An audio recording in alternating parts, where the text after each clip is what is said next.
last year lang din po siya na-diagnose. Pero yung mga signs na siguro almost ano na rin, before ma-diagnose almost 3 to 4 years na. So, hindi kami aware. Tapos nung last year kasi sobrang ano na, worst na. Parang ano na siya, notorious na.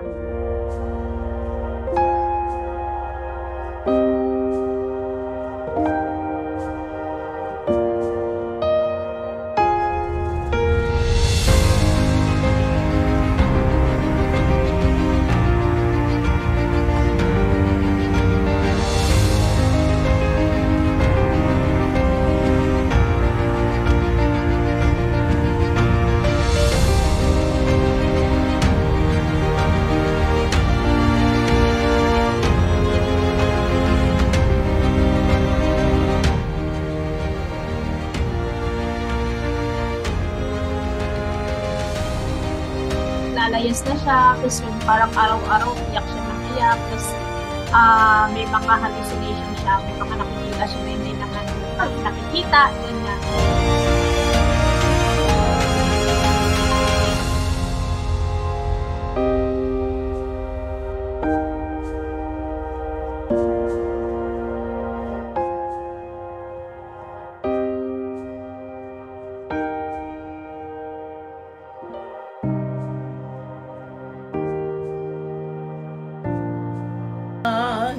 Akin lamang ikatutuwa.